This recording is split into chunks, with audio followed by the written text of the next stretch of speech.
I knew something was wrong the moment I opened my mailbox and found 17 credit card offers addressed to names I'd never heard of. Standing in the sweltering Georgia heat outside my modest three-bedroom house in Marietta, I flipped through the stack of envelopes with growing confusion. Marcus Henderson, Alicia Rodriguez, David Kim. None of these people lived at 4827 Oakwood Drive. I lived here, alone. Had for the past 3 years since my divorce finalized and I bought this place to start fresh. The mailbox had been unusually full lately, but I'd chalked it up to the holiday season approaching. Now, looking at these names, a cold knot formed in my stomach despite the humid November air. This wasn't normal junk mail. These were credit applications, loan offers, insurance quotes, all addressed to my physical address but completely different names. I carried the pile inside, dumping it on my kitchen counter next to my lukewarm coffee. My golden retriever, Murphy, patted over hopefully, but I was too distracted to give him his usual attention. Something felt deeply off about this situation. Identity theft crossed my mind first, but these weren't variations of my name. These were entirely different people supposedly living at my address. My phone buzzed. The HOA community app notification made me groan before I even read it. Our homeowners association had been a thorn in my side since I moved in, largely due to one particular board member who seemed to have made it her personal mission to police every blade of grass in our neighborhood. The notification was from her, of course. Attention, 4827 Oakwood Drive. Your garbage bins were visible from the street past 8 p.m. on collection day. This is your second violation this month. Third violation will result in a $200 fine. Patricia Morehouse, HOA Vice President. I glanced at my watch. It was barely 7 in the morning. She must have driven by last night specifically to document this. The bins had been out because I'd worked late and forgot to bring them in immediately. Patricia Morehouse had too much time on her hands and an apparent vendetta against anyone who didn't maintain their property to her exacting standards. But the mail situation pushed Patricia's pettiness to the back of my mind. I opened my laptop and started Googling. What I found made my blood run cold: mail fraud, identity theft schemes, address hijacking, people registering fake identities at real addresses to receive mail, open fraudulent accounts, and commit various financial crimes. The victims often didn't discover the scheme until debt collectors came knocking or their credit scores tanked. I needed to report this. I called the local post office first, expecting a bureaucratic runaround. Instead, the clerk transferred me to a postal inspector after I explained the situation. That surprised me. I hadn't realized postal inspectors were real law enforcement agents. Mr. Collins, this is Inspector Sarah Chen. I understand you're receiving mail from multiple individuals who don't reside at your address. Her voice was professional, alert. Yes, 17 pieces just today, all different names. Credit card offers, loan applications, that kind of thing. Have you opened any of the mail? No, just looked at the addresses. Should I not have? It's technically illegal to open mail not addressed to you, but in this case, we may need you to document what you're receiving. Don't open anything yet. Can you tell me how long this has been happening? I thought back. Maybe 3 weeks. It started gradually. At first, I thought it was just the previous owner's mail still trickling in, but the volume kept increasing and the names kept changing. I'm going to open an investigation. This matches a pattern we've been tracking. Keep all the mail you receive. Don't throw any of it away. I'll be in touch within 48 hours. After hanging up, I felt simultaneously relieved and unnerved. An investigation. That sounded serious. But at least someone was taking it seriously. My phone buzzed again. Another HOA notification, this time about the Neighborhood Holiday Decoration Committee meeting. Patricia was heading it, naturally. I ignored it and headed to work, my mind churning through possibilities. Who would do this? How did they choose my address? Was I specifically targeted? The day dragged at my accounting firm. I couldn't focus on spreadsheets when my home address was apparently being used for mail fraud. During lunch, I did more research. Apparently, this type of scheme had been increasing nationwide. Fraudsters would register addresses, sometimes hundreds of them, to create fake identities. They'd use those identities to apply for credit, make purchases, and disappear before anyone caught on. The people whose addresses were used were often left dealing with the aftermath. When I got home that evening, my mailbox was stuffed again. 23 pieces this time, more names. Jennifer Walsh, Robert Patterson, Ming Chen. The return addresses were from banks, credit card companies, insurance providers, and several I didn't recognize. My hands shook slightly as I collected them all, careful not to open anything. I was photographing each envelope when my doorbell rang. Murphy barked, and I opened the door to find Patricia Morehouse standing on my porch, clipboard in hand, pursed lips already formed into her signature expression of disapproval. Patricia was exactly what you'd picture when someone said, HOA Karen. Mid-50s, helmet of bleached blonde hair sprayed into submission, too much makeup, and an outfit that probably cost more than my mortgage payment. She'd lived in Oakwood Estates for 20 years and treated the neighborhood like her personal fiefdom.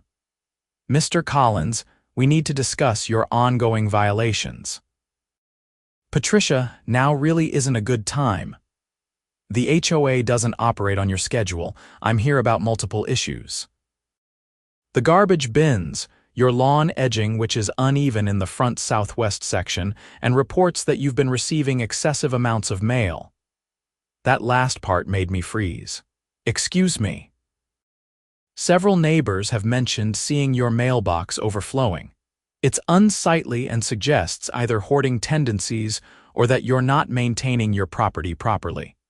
Both are HOA concerns. You're monitoring my mail now. We monitor anything that affects neighborhood standards. She glanced past me into my house, eyes narrowing at the stacks of envelopes on my kitchen counter visible through the doorway. That appears to be quite excessive. That's none of your business. Everything that happens in Oakwood Estates is HOA business, Mr. Collins.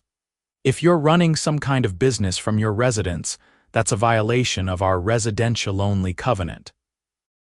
If you're involved in illegal activities, that's grounds for immediate action. Heat flushed through me. I'm not involved in anything illegal. Someone is fraudulently using my address, and I've already reported it to the postal inspector. So unless you have actual HOA business, I'd appreciate you leaving my property. Patricia's eyes gleamed with something I couldn't quite identify. Satisfaction, calculation.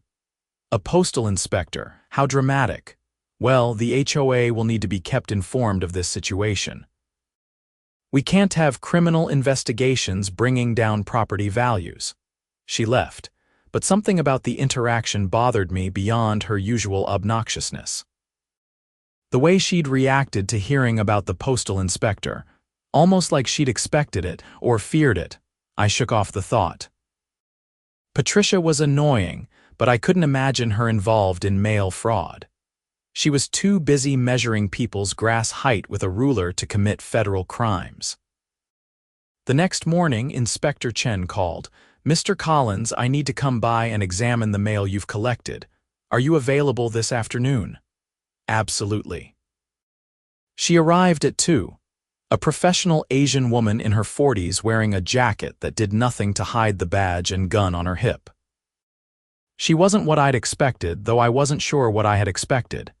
She examined each piece of mail carefully, photographing them, making notes. This is extensive, she said. 17 different identities registered to your address in the past 3 weeks. That's actually relatively small scale, which is interesting. Small scale.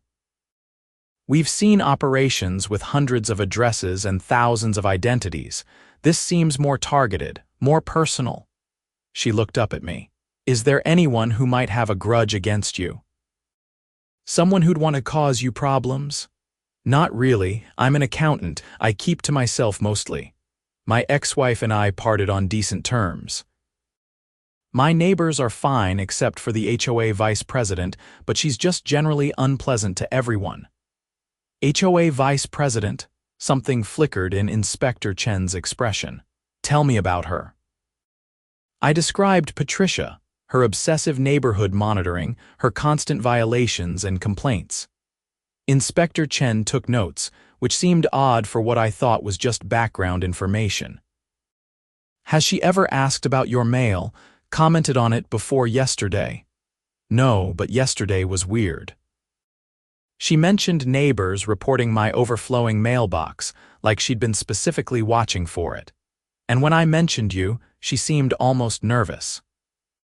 Inspector Chen set down the envelope she'd been examining. Mr. Collins, I'm going to ask you something that might sound strange. Has your HOA ever asked for detailed personal information beyond what's normal? Social security numbers, detailed financial information, copies of credit reports.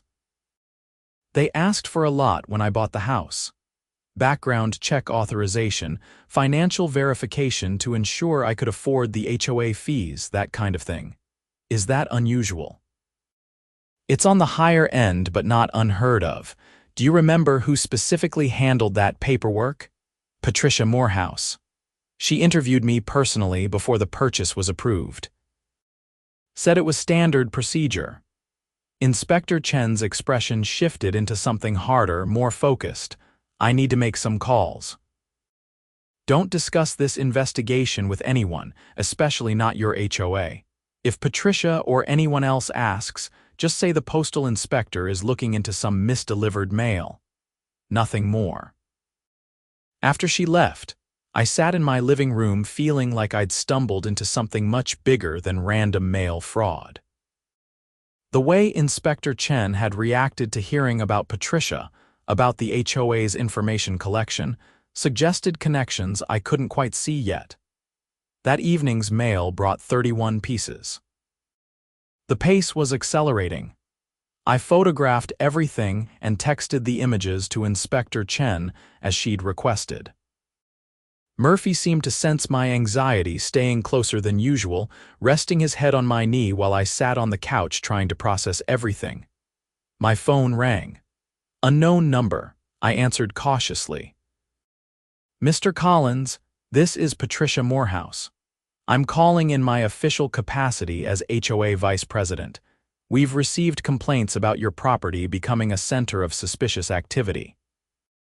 I need to schedule a home inspection. A home inspection? For what? The HOA Bylaws Section 7.3 allows for inspections when potential illegal activity is suspected on a property. Multiple neighbors have reported the excessive mail, strangers possibly casing your home, and your generally defensive behavior when questioned about these issues. You can't just inspect my home without cause. Read your HOA contract, Mr. Collins. You agreed to reasonable inspections. This is reasonable given the circumstances. I'll be by tomorrow at 10 a.m. with the HOA president. Please be available. She hung up before I could respond. I pulled out my HOA documents, flipping through page after page of dense legal language. There it was, buried in Section 7. The HOA could conduct inspections with 24 hours' notice if they suspected activities that might violate community standards or endanger property values. It was vague enough to be weaponized by someone like Patricia. I called Inspector Chen immediately. It went to voicemail. Inspector, Patricia from my HOA just called demanding a home inspection tomorrow morning because of the mail situation. She specifically mentioned the investigation. I don't know how much to tell her. Call me back. Sleep didn't come easy that night. I kept thinking about Patricia's reaction, Inspector Chen's questions, the mounting pile of fraudulent mail. Pieces of a puzzle I couldn't quite see. Inspector Chen called at 7 a.m. Don't let them in. Tell them you're cooperating with a federal investigation and the property is part of that investigation. If they push, give them my number. Won't that make me look guilty to the HOA? Mr. Collins, I don't think you understand what's happening here. We ran Patricia Morihouse's name through our databases last night. She's been on our radar for 6 months as a person of interest in a multi-state mail fraud operation. We just haven't had enough evidence to move on her. Your case might be what we need. The bottom dropped out of my stomach. Patricia, but why would she use my address? She lives in the same neighborhood. That's insane. That's what we need to figure out. Fraudsters often use addresses near them because they can monitor the situation, intercept mail if needed, intimidate the resident if they get suspicious. You living alone, being relatively new to the neighborhood, probably made you seem like a good target. She had all your personal information from the HOA application. She probably thought she could control the situation. So what do I do? Exactly what I said. Don't let her in. We're expediting our investigation. In the meantime, I'm getting a warrant to examine HOA records and Patricia's personal information. This is going to move fast now. At precisely 10 a.m., my doorbell rang. Murphy barked enthusiastically. Through the window, I saw Patricia standing with a man I recognized as Howard Brentwood, the HOA president. Howard was a retired banker, reasonable enough in the few interactions I'd had with him. Patricia held her ever-present clipboard. Both looked official and determined. I opened the door but didn't invite them in. Mr. Collins, we're here for the scheduled inspection, Patricia said, her voice crisp and professional, but I caught something in her eyes. Anxiety. Fear? I can't allow that. My property is part of a federal investigation, and I've been instructed not to let anyone inside during the investigation period. Howard frowned. A federal investigation into what? Mail fraud. The postal inspector is handling it. Patricia's face went pale beneath her makeup just for a second before she recovered. That's exactly why we need to inspect. If criminal activity is occurring on HOA property, we have a responsibility to document it and protect the neighborhood. The only criminal activity is someone fraudulently registering identities at my address. I'm the victim here, Patricia. And the inspector specifically said no one enters the property. This is highly irregular, Howard said, but he sounded uncertain rather than aggressive. Patricia, maybe we should consult with the HOA attorney before pushing this. We have every right under the bylaws, Patricia insisted, an edge of desperation creeping into her voice. Mr. Collins is being deliberately obstructive. That itself suggests guilt. Or it suggests I'm following federal law enforcement instructions. I pulled out my phone and displayed Inspector Chen's contact information. Here's the postal inspector's number if you want to verify, but I'm not letting you in without her approval. Howard looked at the phone, then at Patricia. Patricia, this seems like something beyond HOA jurisdiction. If there's a federal investigation, we should let that proceed. Howard, we have procedures. We can't just abandon them because someone claims there's an investigation. For all we know, he's lying to avoid a legitimate inspection. Call the number, I said, holding the phone toward them. Verify it yourself. Patricia's jaw tightened. That won't be necessary, but this isn't over, Mr. Collins. The HOA will be monitoring this situation closely. Any violations, any problems, and we will take action. They left, Patricia practically vibrating with barely contained emotion. Through my window, I watched them walk to Patricia's silver Mercedes. She was gesturing emphatically, clearly angry. Howard looked uncomfortable, arms crossed defensively. Their conversation appeared heated before they finally got in separate cars and drove away. I called Inspector Chen immediately to report what happened. Good, she said. She's rattled. People make mistakes when they're rattled. We've got the warrant approved. We're executing it on the HOA office and Patricia's home this afternoon. I need you to stay put and document any further contact from her or any HOA members. You really think she's behind this? I think she's involved. The question is how deeply and who else is part of it. Mail fraud operations usually aren't solo acts. The afternoon crawled by.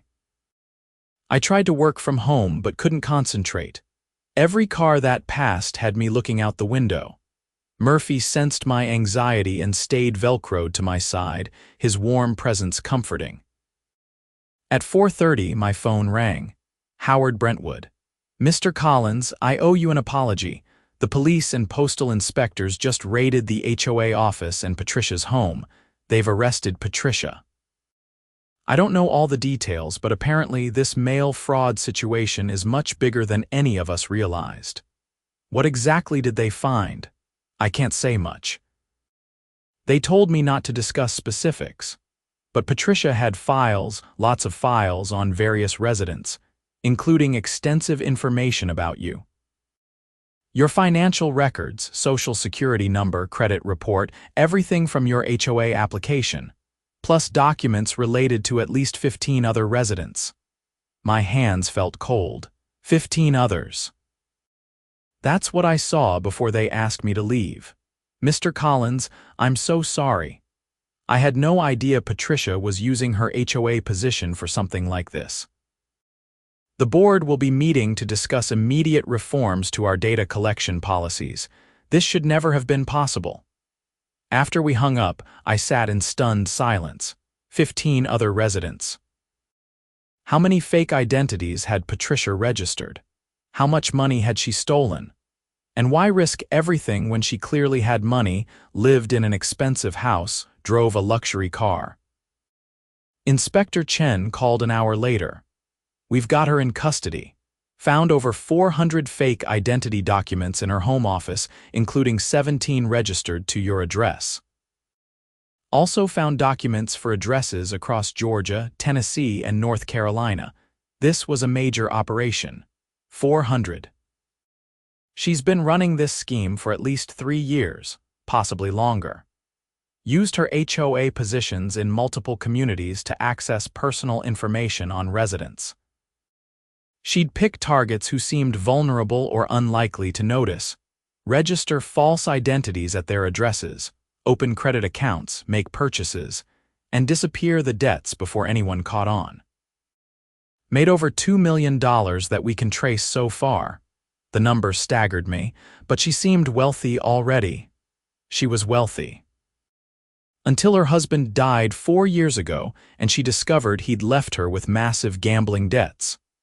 Rather than liquidate assets and downgrade her lifestyle, she turned to fraud.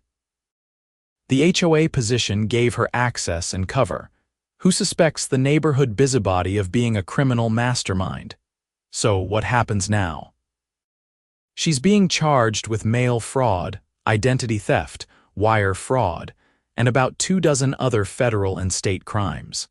She's looking at 20 years minimum if convicted.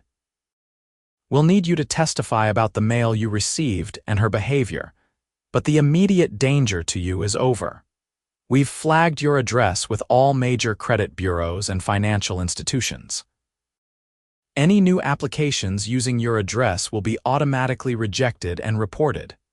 Relief washed over me, followed quickly by residual anger. She tried to inspect my home. She was coming into my house while running a fraud operation using my address. What was she planning to do? Probably intimidate you into staying quiet or find out exactly how much you knew. Maybe plant evidence to discredit you if you kept investigating. We'll never know for sure unless she talks, and her attorney has advised her not to cooperate. Will I have to deal with any fallout? Credit issues, debt collectors? Shouldn't be. None of the fraudulent accounts had time to default or go to collections. We caught this relatively early in the cycle. You'll want to monitor your credit report for the next year, but you should be clean. Over the next week, the story exploded through Oakwood Estates and then into local media. HOA vice president arrested in million-dollar mail fraud scheme ran in the Atlanta Journal-Constitution. The details that emerged were staggering. Patricia had been operating across 5 different HOA communities, holding board positions in each, systematically harvesting residents' personal information, and using it to create elaborate false identities. She'd specifically targeted people like me who were single, lived alone, worked regular hours, and were relatively new to their neighborhoods. People who might not notice mail irregularities immediately, who didn't have spouses or roommates to catch discrepancies, who hadn't built strong neighbor relationships yet. The HOA called an emergency meeting. Nearly every resident in Oakwood Estates showed up, packing the community center. Howard Brentwood stood at the front, looking exhausted and aged a decade in a week. "I want to start by apologizing on behalf of the HOA board. We failed in our oversight. We trusted Patricia implicitly because she'd been such an active, dedicated member of our community for so long. We never imagined she was exploiting that trust to commit federal crimes." A woman in the back shouted, "Did she steal from others here? Are our identities safe?" The postal inspectors have identified 4 other Oakwood Estates residents whose addresses were used in Patricia's scheme, though none as extensively as Mr. Collins. All affected residents have been notified and are being assisted by law enforcement. We've also hired a cybersecurity firm to audit all HOA records and implement new data protection protocols. "What about the board?" a man called out. "You had access to the same information. How do we know others weren't involved?" Howard's face reddened. "That's a fair question. Law enforcement has cleared all other board members of involvement, but I understand trust has been broken. I'm resigning as HOA president effective immediately. We'll hold elections for all board positions next month. The community deserves leadership you can have confidence in." After the meeting, several neighbors approached me to apologize for not being friendlier, for not noticing something was wrong sooner. I appreciated the sentiment, though I wasn't sure what they could have done differently. Patricia had been careful, methodical. She'd built her scam on exploiting the normal disconnection of suburban life. One neighbor, an elderly woman named Dorothy who lived 3 houses down, pulled me aside. I'm glad they caught her. Patricia always seemed off to me, too interested in everyone's business, always watching. I thought she was just a nosy busybody, but there was something calculating about it. "Did she ever try to get information from you?" "Oh yes. When I moved in 8 years ago, she wanted copies of everything, bank statements, tax returns, even my Medicare information. Said it was HOA policy. I refused. Told her she could have what was legally required and nothing more. She didn't like that, made my life difficult for a while. Extra inspections, violation notices for trivial things. Eventually, she backed off, but I always felt like she was waiting for me to slip up. You probably saved yourself from being a target." Dorothy nodded knowingly. "Stubbornness has its benefits. You should come by for coffee sometime." Now that Patricia's gone, maybe this neighborhood can actually become a community instead of her personal surveillance state. I took her up on that offer the following weekend. Dorothy's house was warm and cluttered in a comfortable way, full of photos of grandchildren and decades of accumulated memories. Over coffee and homemade cookies, she told me about Oakwood Estates before Patricia's reign of terror. "It used to be friendly. People had block parties, we knew each other. Then Patricia joined the board about 5 years ago and everything changed. Suddenly, there were rules for everything. Enforcement was aggressive. People stopped gathering because they were afraid someone would report a violation. We became strangers living next to each other. Why didn't anyone challenge her? Some tried. But Patricia was relentless. She'd dig into your life, find violations no one else would notice, make your life miserable until you either fell in line or moved away. 3 families sold their homes just to get away from her harassment. We all just accepted it as the price of living here. Dorothy shook her head sadly. Turns out it was all cover for criminal activity. Makes me sick thinking about how much power we gave her. The legal process moved forward with surprising speed. Patricia's attorney tried to negotiate a plea deal, but the evidence was overwhelming. Inspector Chen kept me updated on major developments. The prosecution had documentation of 417 fake identities, fraudulent charges totaling $2.3 million, and a paper trail linking everything back to Patricia. She'd been meticulous in her fraud but apparently never considered the possibility of being caught. She got cocky, Inspector Chen explained over the phone. Ran the scheme for 3 years without issues. Started getting more aggressive, registering more identities, taking bigger risks.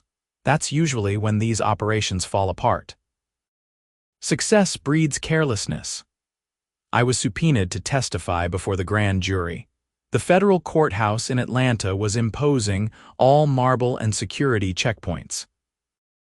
Inspector Chen met me in the lobby and walked me through what to expect. Just tell the truth about what happened. When you notice the mail, what you received, your interactions with Patricia. The prosecutor will guide you through it. The grand jury room was smaller than I expected, full of ordinary-looking people who would decide if the evidence warranted a trial. I told my story, answered questions, showed photographs of the mail I'd received. The whole process took less than an hour. The grand jury indicted Patricia on 37 counts of mail fraud, identity theft, wire fraud, and related charges. Her bail was set at $500,000, which she couldn't make. She remained in custody awaiting trial. Life slowly returned to normal, though normal felt different now. I was hyper-aware of my mail, checking it obsessively even though Inspector Chen assured me the fraud had stopped. I pulled my credit report weekly for the first month, then gradually relaxed as nothing suspicious appeared. The new HOA board was elected in January. Dorothy ran for president and won easily. Her first act was to radically overhaul the data collection policies. The HOA would now only collect the minimum information legally required, and would hire a third-party service to handle sensitive documents rather than storing them locally where board members had access. No more HOA dictators, Dorothy declared at her first meeting as president. We're going back to being neighbors, not enforcement agents. The neighborhood felt different too. Without Patricia's oppressive oversight, people relaxed. Block parties resumed. Kids played in yards without parents worrying about noise complaints. Someone organized a spring barbecue where residents actually talked to each other like human beings instead of potential violators. Patricia's trial was scheduled for late March. The prosecution contacted me in February to prepare for testimony. Unlike the grand jury, this would be an open court with Patricia present. The thought made me nervous, though I wasn't sure why. She was the criminal, not me. But there was something unsettling about facing someone who'd violated my privacy so completely, who'd used my home as a tool in her criminal enterprise. The prosecutor, a sharp woman named Linda Martinez, met with me twice to review my testimony. She explained that my role was relatively small in the overall case, but important for establishing the pattern of behavior and the personal impact of Patricia's crimes. Juries need to see the human cost, Linda explained. Numbers on a spreadsheet don't resonate the same way as hearing someone describe finding 17 fraudulent identities registered at their home address. Your testimony makes it real. The trial began on a cold March morning. I arrived at the courthouse early, nerves jangling despite Linda's preparation. Inspector Chen was there, along with several other residents from Oakwood Estates and other communities where Patricia had operated. We were prosecution witnesses, waiting to be called. Seeing Patricia in court was jarring.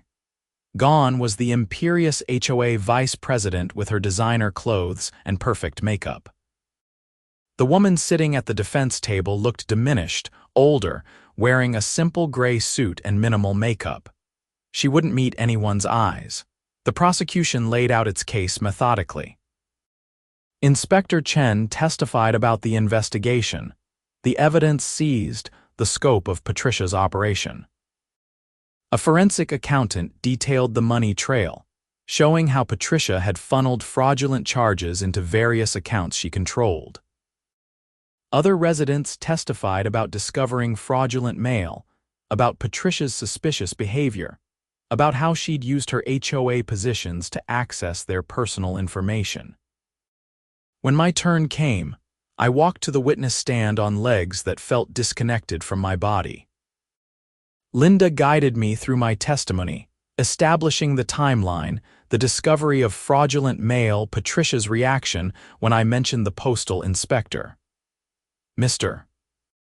Collins, how did you feel when you discovered your address was being used for mail fraud? Linda asked. Violated, scared. My home is supposed to be my safe space, and someone had turned it into a tool for crime. And then finding out it was Patricia, someone in a position of neighborhood authority who I'd trusted with my personal information, that made it worse. She wasn't a random criminal. She was someone I saw regularly who had access to my private details, who could show up at my door anytime. It felt like nowhere was safe. Did her behavior change after you mentioned the postal inspector investigation? Yes. She became aggressive, demanding to inspect my home. She seemed desperate to get inside, to find out what I knew. Looking back, I think she was trying to intimidate me into dropping the investigation or to find a way to discredit me if I continued. Patricia's attorney cross-examined me briefly, trying to suggest I might have been involved in the fraud myself, using Patricia as a scapegoat. But the theory fell apart under scrutiny. I had no criminal history, no financial problems, no motive to commit fraud. Meanwhile, Patricia had been discovered with 400 fake identity documents in her home office. The defense was grasping at straws. The trial lasted a week. The evidence was overwhelming, the testimony damning.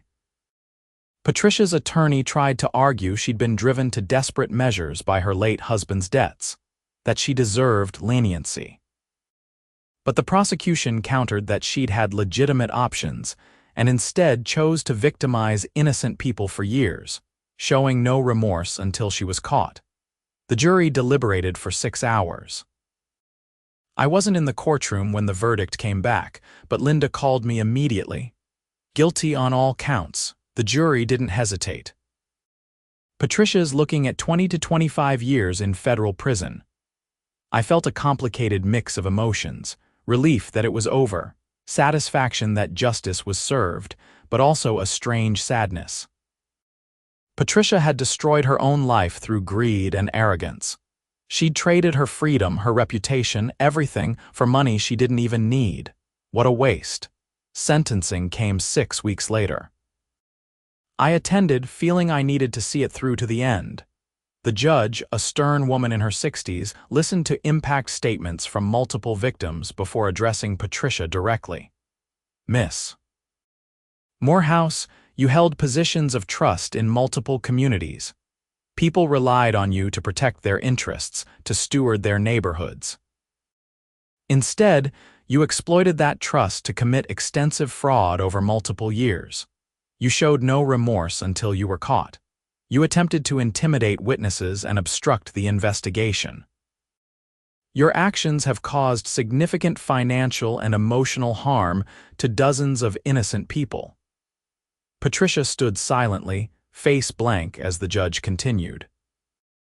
The court sentences you to 22 years in federal prison, followed by 5 years supervised release.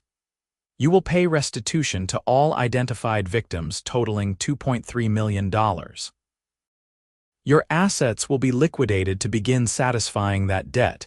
You will have no contact with any victims. Do you understand these terms? Yes, Your Honor. Patricia's voice was barely audible. As federal marshals led her away, Patricia's eyes briefly met mine. I expected to see anger or hatred, but instead, I saw something like despair. Then she was gone, disappearing through a side door to begin her prison sentence. Outside the courthouse, Inspector Chen approached me. "How are you holding up?" "I'm okay, it's good to have closure." For what it's worth, your vigilance probably prevented dozens more victims. If you hadn't reported the fraudulent mail when you did, Patricia could have continued this scheme for years. I just wish I'd noticed sooner. 3 weeks from start to arrest is actually incredibly fast for this type of investigation. You did everything right. Life moved forward. Spring arrived in Georgia with its usual explosion of color and heat. My mailbox returned to normal levels of junk mail, all addressed to me. I stopped checking obsessively after a few months. The HOA under Dorothy's leadership was actually pleasant, focused on community building rather than enforcement. I got a check in the mail one day, a partial restitution payment from the liquidation of Patricia's assets. It wasn't much, a few $100s to cover expenses related to the investigation. But it felt symbolic, a closing of that chapter. Murphy and I took our evening walks through the neighborhood, and now neighbors stopped to chat. We organized a 4th of July block party that summer, the first in years according to Dorothy. Kids ran through sprinklers while adults grilled burgers and swapped stories. It felt like what a neighborhood should be. I ran into Howard Brentwood at the party. The former HOA president had aged noticeably but seemed more relaxed without the burden of leadership. "Mr. Collins, I wanted to thank you again for reporting the fraud when you did. If you'd ignored it or handled it quietly, who knows how much longer Patricia could have continued." "I was just protecting myself. I didn't realize it would bring down a whole criminal operation." That's usually how these things work, isn't it? One person stands up and the whole house of cards collapses. You should be proud. I wasn't sure about proud, but I was satisfied.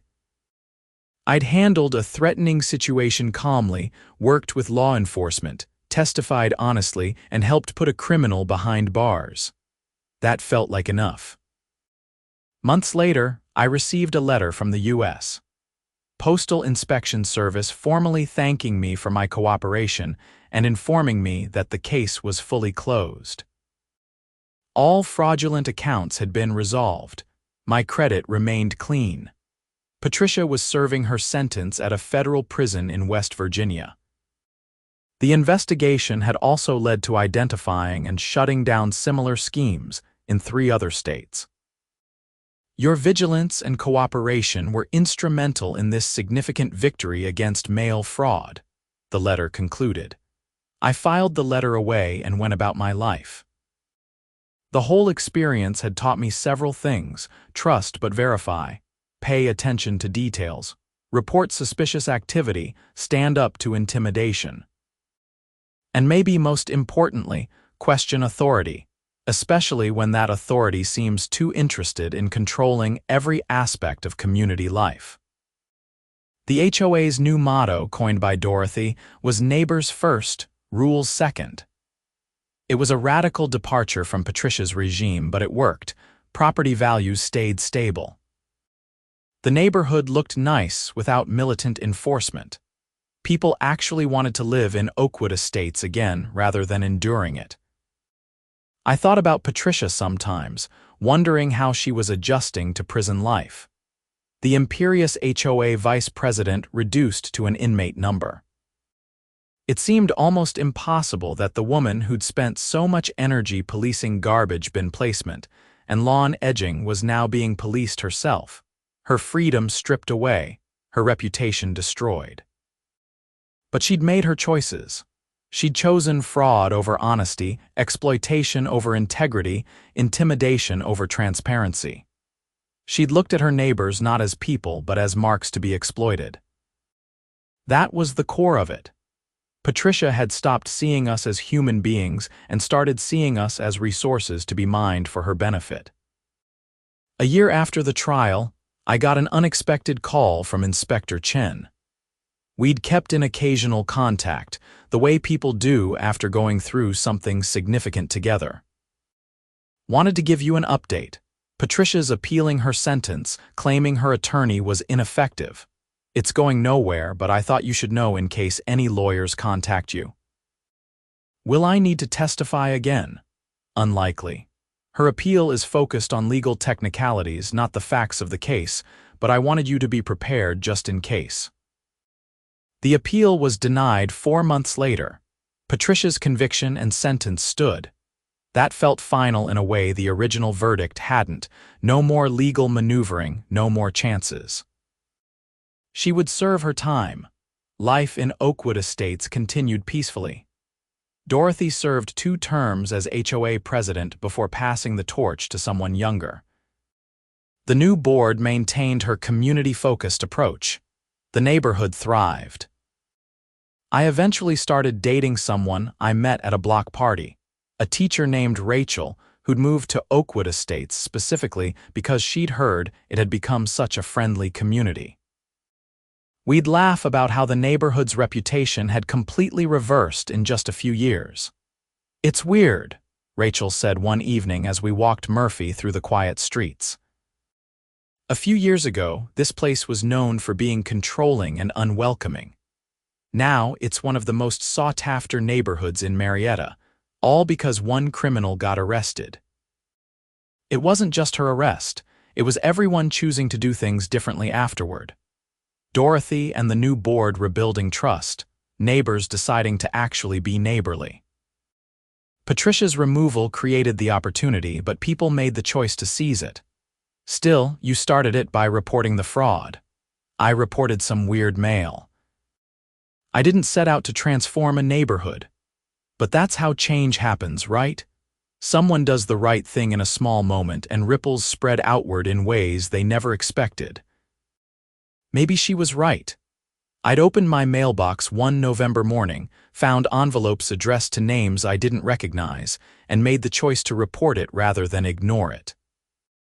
That single decision had led to a federal investigation, a major arrest, a trial, and ultimately the transformation of an entire community's culture.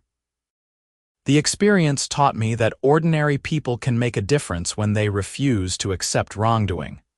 I wasn't a hero. I was just someone who paid attention, trusted his instincts, and cooperated with law enforcement. But sometimes that's enough. Patricia served 5 years of her sentence before dying of a heart attack in prison. I felt a complicated sadness when I heard the news. She'd wasted her life on greed and control, and it had killed her long before her sentence was complete. There was something tragic about that, despite her crimes. The neighborhood held a quiet moment of acknowledgement at the next HOA meeting. Not celebration, not mourning, just recognition that a chapter had truly closed. Then we moved forward with the business of maintaining our community with integrity and care. Years later, I still live at 4827 Oakwood Drive. Murphy passed away peacefully at 13, and I adopted another golden retriever, Scout. Rachel and I got married in a ceremony in my backyard, with half the neighborhood attending. We're expecting our first child next spring. The mailbox that started everything still stands at the curb, now containing only legitimate mail addressed to people who actually live here.